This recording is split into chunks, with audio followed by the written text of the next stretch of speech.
विशेष प्रकार का व्यक्तित्व है। इस कथन की पुष्टि कीजिए। तो परशुराम जी के चरित्र की विशेषताओं का उल्लेख करने के लिए सूतपुत्र नाटक का अध्ययन करना पड़ेगा, जिसके आधार पर हम इस निष्कर्ष पर पहुंचते हैं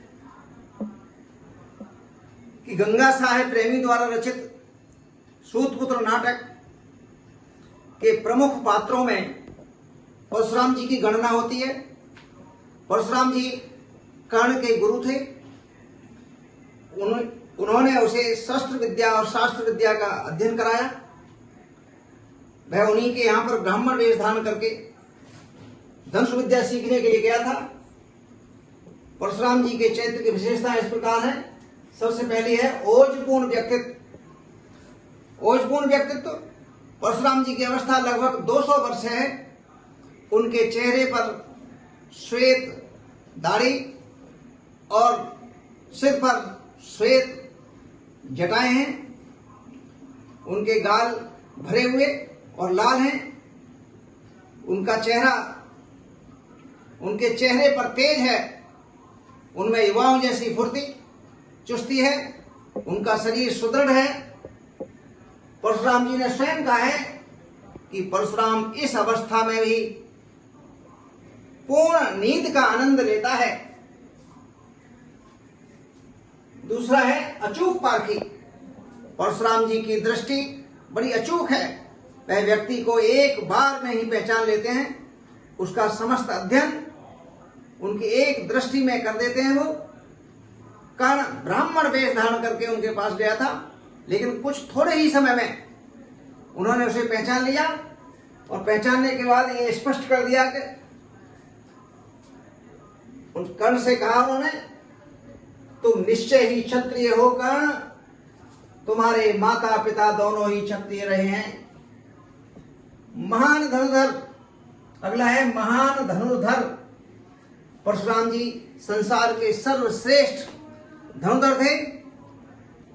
द्रोणाचार्य और भीष्म पिता में भी उन्हीं के शिष्य थे, जिन्होंने इनसे धनुष विद्या सीखी।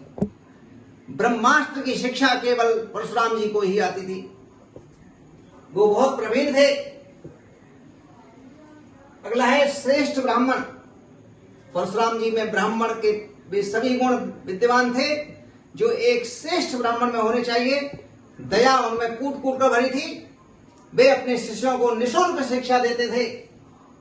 द्रोणाचार्य के विषय में उन्होंने स्वयं कहा, जब कर्ण ने उनसे पूछा कि द्रोणाचार्य के विषय में क्या बात है, उनका द्रोणाचार्य तो पतित ब्राह्मण है। ब्राह्मण क्षत्रिय का गुरु हो सकता है, वृत्ति भोगी नहीं। अगला है उदार प्रवृत्ति। परशुराम जी का हृदय बड़ा उदार था। वे अपने शिष्यों को आत्मीय भाव से देखते थे और स्नेह करते थे।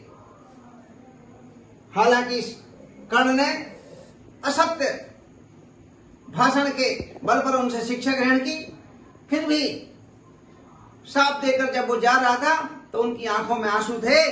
उन्होंने कर्ण से कहा कि जिस माता से तुम्हें ममता और वात्सल्य मिलना चाहिए था, उसी से तुमने निर्मम निर्वासन पाया, और जिस गुरु से तुम्हें आशीर्वाद मिलना चाहिए था, उसी ने तुम्हें शाप दिया। अगला है कर्तव्यनिष्ठ गुरु। परशुराम जी अपने कर्तव्य को भली भांति जानते थे। उन्होंने सदैव कर्तव्य का पालन किया। जिसे उन्होंने कर्तव्य समझा, जीवन भर अपनाया। कर्ण ने उनके विषय में स्वयं कहा, साथ मिलने के बाद भी कर्ण की यह धारणा थी। उन्होंने उनके सामने स्पष्ट कर दिया कि जिस आपके हृदय में कोई कठोरता या निर्ममता नहीं, जिसे आपने कर्तव्य समझा, जीवन भर उसी का पालन किया।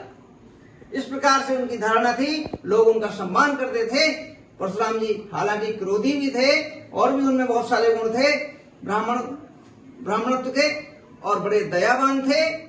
लेकिन मुख्य गुण ये जो है हमें याद रखने योग्य बातें हैं। ये इनको हमें ध्यान रखना चाहिए।